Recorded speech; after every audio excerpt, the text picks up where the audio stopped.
ఇదే అసెంబ్లీలో నాకు, మా కుటుంబానికి, మా మిస్సెస్ కి జరిగినటువంటి అవమానానికి నా జీవితంలో ఎప్పుడూ బాధపడలా. నా మీద బాంబులతో దాడి చేసినప్పుడు కూడా వీరోచితంగా ఎదుర్కొన్నా.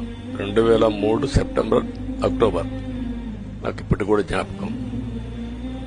ఆ రోజు నా మీద బాంబులు చేసినప్పుడు